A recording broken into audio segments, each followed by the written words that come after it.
Kuna mambo mengi ambayo yametokea yanayosikitisha na kuhuzunisha katika tamthilia hii pendwa kabisa ya Anmol.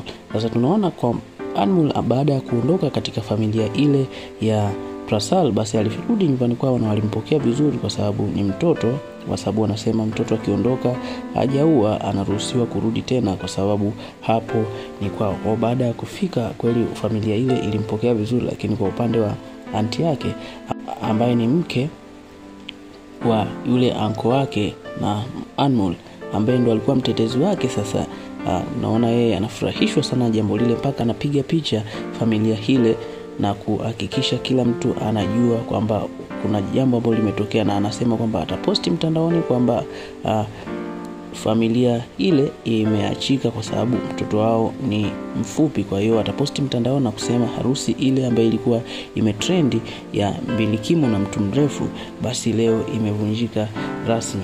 Lakini kwa Anmol alijisikia vibaya sana baada ya kukaa pale akiangalia maisha yao ni duni, lakini pia akiangalia namna wanavyolala, yani watoto pamoja na wazazi wanalala sehemu moja. Akajiuliza na kuona yeye ni kweli alikuwa amekwisha kuolewa, lakini hata tukio lake la kuachana lilikuwa halijafika mwisho. Wakati wanawaza kubatilisha ndoa, kuna yule mtoto ambaye alipiga mpira ukaenda kuzima moto. Kwa hiyo moja kwa moja tukio lile la ndoa likawa limeishia pale pale. Kwa hiyo Anmol aliwaza sana, na baada ya kuona mambo hayo sio sawa, ikabidi aandike barua na kuwaachia wazazi wake kwamba yeye ameamua kuondoka na wasimtafute, wawe na amani kabisa.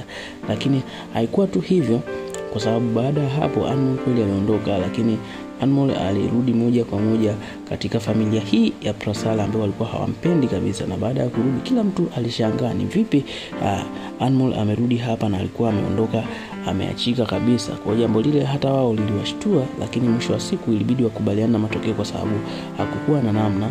Ndo Anmol alikuwa amekwisha kurudi, na Rishi alimpokea vizuri kwa sababu alipokuwa ameondoka Rishi alikuwa anaishi maisha magumu sana, alikuwa hata kula hawezi. Kwa hiyo Rishi baada ya kumuona kwanza alifurahi na kumwambia Anmol karibu tena katika familia hii. Lakini kuna yule mpenzi wa Rishi ambaye aliondoka miaka mingi iliyopita, miaka kama 7 nyuma, akaenda sehemu nyingine. Mwanamke yule aliondoka akiwa mjamzito, na leo tunaona amerudi katika familia hiyo. Na baada ya kurudi tunaona anafikisha taarifa kwamba yeye ana mtoto na Rishi. Na Rishi baada ya kupewa taarifa anasema mbona tulikubaliana utaitoa mimba hii, imekuwa vipi leo umerudi na una mtoto?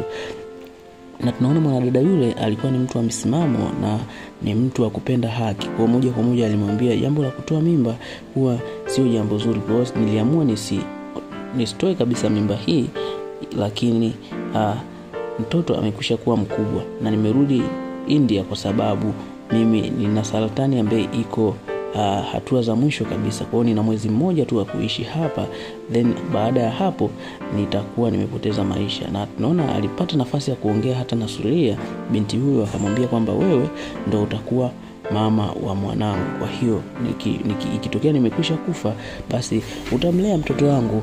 Na jambo hilo alikawa ndo liko hivyo. Lakini Tatawale alikuwa hana taarifa yoyote. Alipofika alimkuta yule mtoto ameletwa katika familia ile na akauliza huyu mtoto ni wa nani.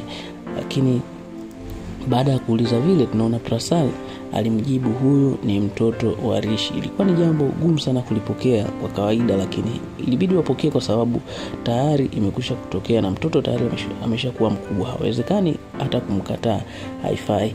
Kwa moja kwa moja mtoto yule akabaki katika familia ile. Tamthilia hii pendwa kabisa ya Anmol inaishia hapa kwa siku ya leo.